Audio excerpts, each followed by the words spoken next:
Michael Shea here on Even Balance. Hope you guys are well. So the Dolphins lose the final of the CSA T20 Challenge against the juggernaut of the Imperial Lions.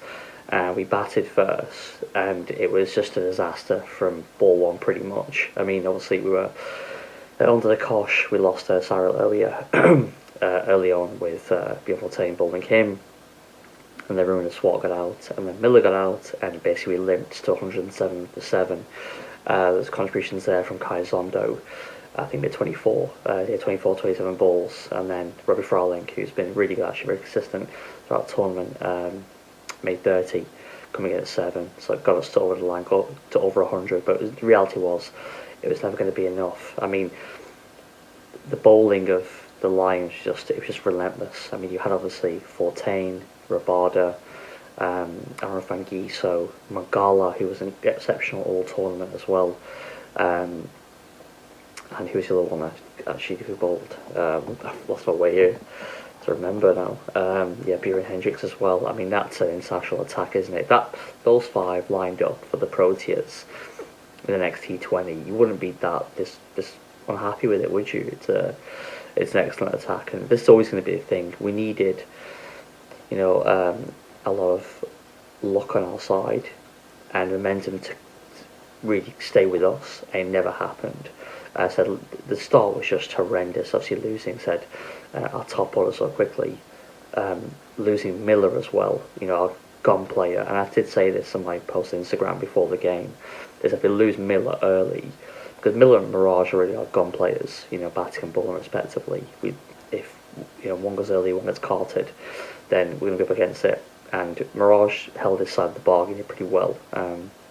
Wasn't as threatening, but they played him because they knew they were chasing only 107. They didn't have to go aggressively at Mirage, and he attacks O'Brien from the off. So they played him well. But yeah, Miller got out cheaply. He brought fair play to Temba. He brings on Rabada to remove Miller, and it worked. It was just so disheartening as a Dolphins fan to watch that when Miller got out. I thought, with Miller there, if he stays there until 15th, 16th over, and he came in at the 4th over, or 5th over, if he stayed there, they could get to 130, 140, I think 140 on that wicket. Because don't forget, we bowled out Lions in that first game, in the round robin stage, 112, so it was, I thought we can get to 140, we can defend this, and it worked that way pretty much. I mean, they chased it down, but, we're only got 1 off to spare. So we bowled well, but the batting was just very bad, unfortunately. I mean, some of the stroke play, it was difficult, obviously, to get in on that wicket. It wasn't the kind of wicket that you get in, you kind of strike 150 from ball 1. It wasn't that kind of wicket. But if you could score 110, 120 strike rates, you had a chance, to play win and score quite big.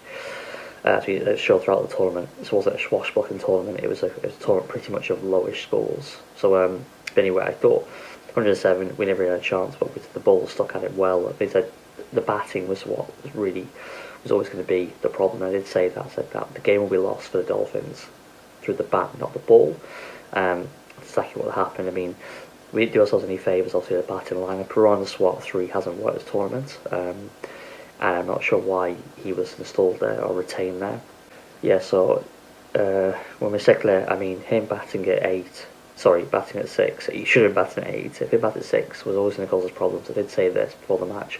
Anyone can see, I'm sitting there 5,000 miles away, and I can tell you that Misekle is not set up for T20 cricket.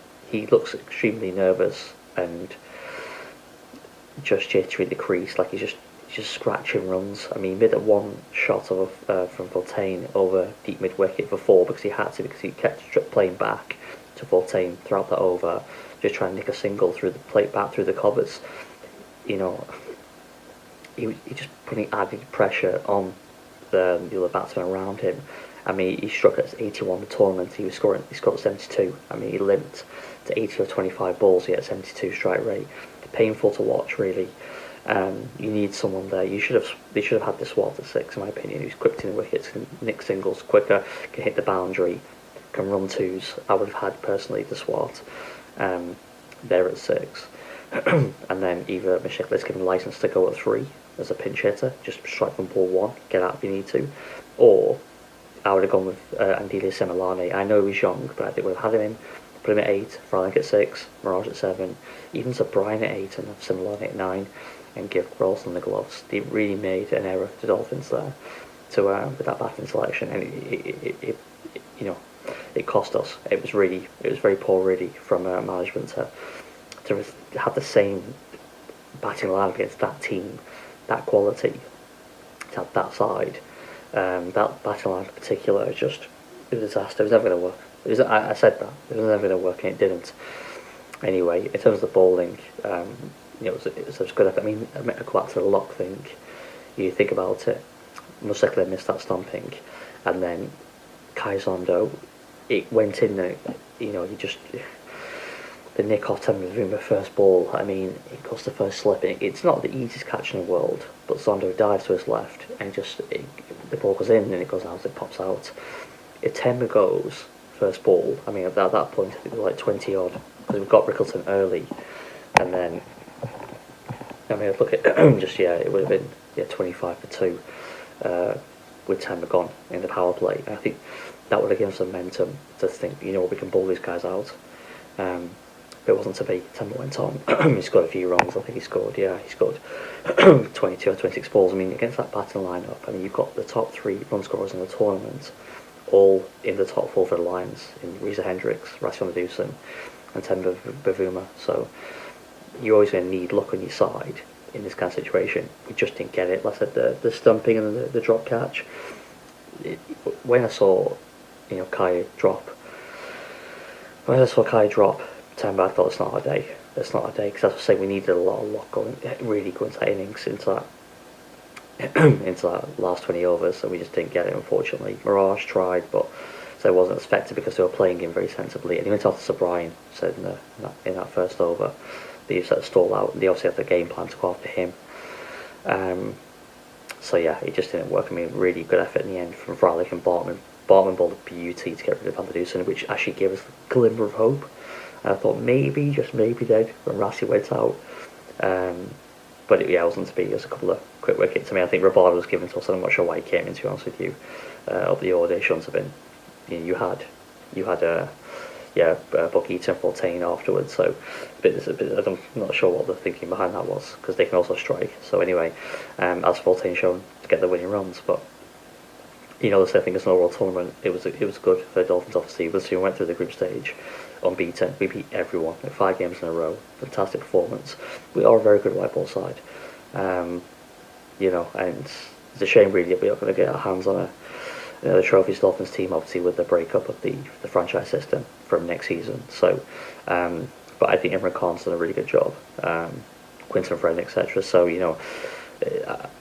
they can be proud of themselves for the performances in the white ball game. Hopefully now we can go on and do okay in the 4-day game. We've got the Lions on March the 7th, so nice to get a bit of revenge on them by beating them. But that'll be a tough game anyway. I'll do a preview show on that anyway, close to the time. But yeah, it was a good performance all round, good tournament. I think people like Kai Zondo really showed that he's actually got some ability at this level to score consistently. After a really poor momentum one day, Kobe did really well, and hats off to him, because I've given him a bit of stick, but he performed well. So fair play to him. Kesha Mirage, absolutely phenomenal in this tournament. I've done a video on him. I'll release that soon about his chance against the T20 squad for the World Cup. He did okay. Rollison underperformed in my opinion. The SWAT underperformed. We really missed Pepaquayo in this side. Really missed him. We really could have done with Pepaquayo on this side. I think if we had Pepaquayo, we'd have won first of all the group games more convincingly, and we probably would have been a lot more competitive in this final, I think. So yeah, that really disrupted us. That to lose him so early in the tournament was a really hammer blow to this side. But we still got on with it. We won the game, but just when it really mattered, we just weren't there. And obviously, people are going to make comparisons with the 2017 final against Titans. We got smashed, very similar kind of scoreline. I think they were 3 down though. The Titans on that day, we were never in the game. That being said, this was at home, and I thought this is different. That was there. I think that was in Centurion that final was played. That's their home ground, and not the kind of wicket that suits us. But this one at home, where we played going into that final, I really thought we had a good chance. But yeah, we just got blown away in the end. Disappointing, but that's the way it is. I think eventually the cream will always rise to the top. The Lions were just an unbelievable side from 1 to 11, and they thoroughly deserved a victory. Maybe 3 quarters of that game, it was men versus boys. It really was. And I think just ultimately, you just had that you just got just the golf, the drop in class from, especially in the batting, for Miller being your top batsman, and the drop, and the further drop, it was too steep from our side. You think the likes of Miller to Irwin to Rollison, and then to the likes of Mashekler. I mean, this is why they should play Keegan Peterson. I think it was a really bad move not to play Peterson. They should have played him. Obviously, in the 50 in that group game. It was against the Lions. I can't remember. So against Titans, he looked really good. It wasn't Titans actually. I think it was the Lions.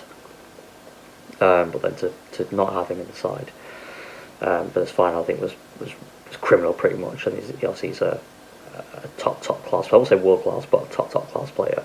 Could go on to be world class, but we had him there sitting on the sidelines twiddling his thumbs when he could have been playing this game.